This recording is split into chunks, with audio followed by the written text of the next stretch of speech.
story, yes, I'd encourage you to sort of spread the word and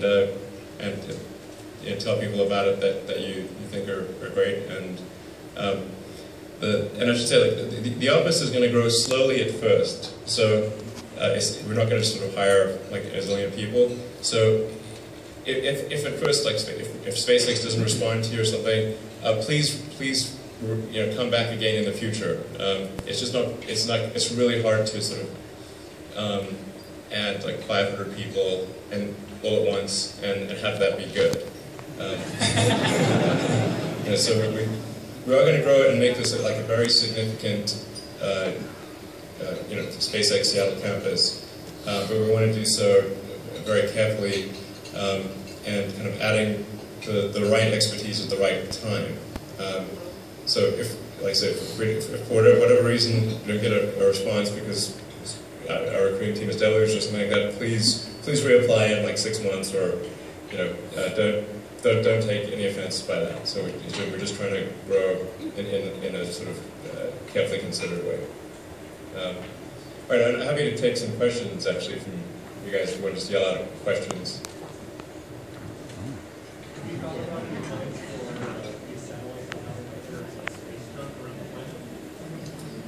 Yeah, I wouldn't worry too much about the space junk thing. I mean, if we actually we should worry about ourselves creating the space junk, but at the altitude in question, there's really not a lot up there. So we're talking about something about the 1,100 kilometer level, and there's just not a lot up there. The thing we need to make sure of, though, is we don't want to create any issues. So we're going to make sure that we can deorbit the satellites effectively and have them burn up on re-entry and have the debris kind of land in the Pacific somewhere. That's basically what we need to make sure of. Because the number of satellites we're talking about here ultimately is around 4,000. Actually, technically today the discussion was 4,025, although that's probably false precision there. But that's kind of what we're thinking right now. And there's less than half that number in active satellites currently in existence. So this will be more than double the number of currently active satellites. Yeah. A timeline. Well, in the past, I've been a little optimistic on schedule. So I'm trying to recalibrate.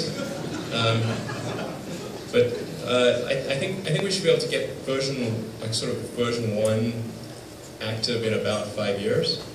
That wouldn't be the full sort of doing half of all long distance and 10% of Earth's connectivity, but a useful version 1 that has global coverage, except maybe for the poles, aiming for about 5 years, and then there'll be successive versions every 2 or 3 years after that. To sort of get to the full, where the system is really at its full capability is, I think it's probably 12 to 15 years.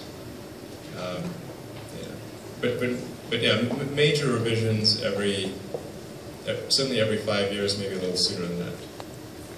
So if you figure, like in terms of major revisions, version 1, 5 years, version 2, maybe 5 years after that, version 3, 5 years after that is, rough timeline. What do you think the team mix will be as far as the Seattle office goes, split between hardware focused and software focused? Yeah, it's going to be, I don't know, I think quite a lot of software. I think all in software and firmware is probably half of the office. So it's probably half software, half firmware. Sorry, half software, half software, firmware, half hardware. Yeah, so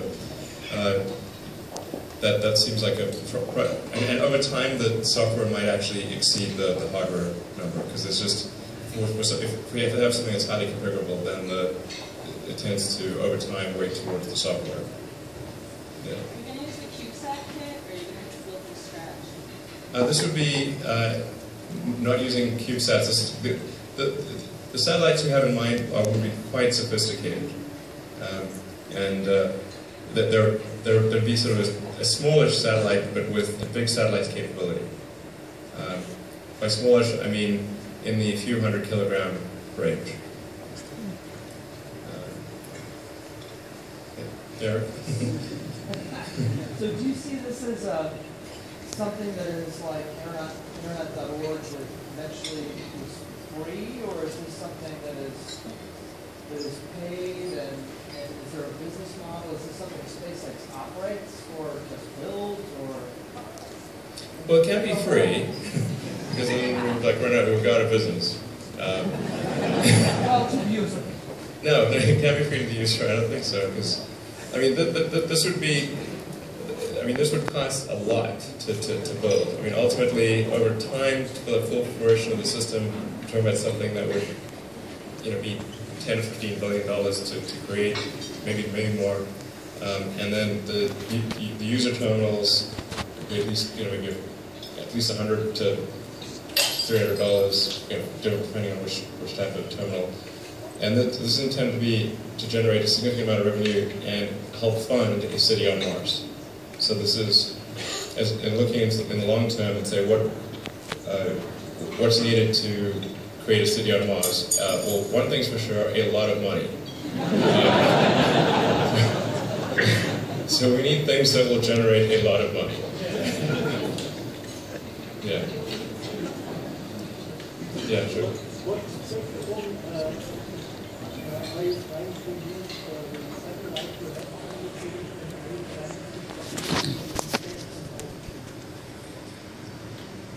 Yeah, we're not going to, for spectrum that is omnidirectional and wall penetrating, that spectrum is extremely rare and limited. Spectrum that is not wall penetrating and that is very directional is not rare. It's sort of the difference between kind of a laser beam and a floodlight. You can have like lots of laser beams, in the limit that would be sort of a real type beam communication. So whereas there's high scarcity for cellular bandwidth, there is not high scarcity for space to Earth bandwidth. As long as it's not roof penetrating. So I don't see bandwidth as being a particularly difficult issue. How much are you following the original overall Iridium mass production model versus just coming up with new ways? Well, I mean, compared to the Iridium satellites, which was a sort of a mere 70, we're talking more than order of magnitude larger volume. So this is something that I think would I mean, there may be some similarities to the way that the Iridium network was done, but we would have, in terms of the production, the way it's produced, it would be closer to the way that a car is produced or consumer electronics. So we take things even a step further, and if the satellite didn't work, you just basically take it out of the constellation and deorbit it, as opposed to sort of going through this super intense acceptance test procedure to make sure the satellite works. Normally the way satellites are done is they're like Battlestar Galactica. It's like one of them, and it's really giant. And if this thing doesn't work, it's terrible. It's like the whole business collapses.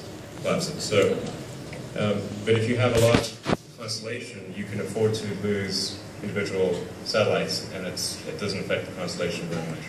So, an analogy might be between, say, mainframes and PCs. So if you want to have a big data center serving millions of people, it's way better to have an array of cheap PCs than it is to have a few mainframes. And that's basically how all of the internet is served with millions of PCs on racks instead of mainframes.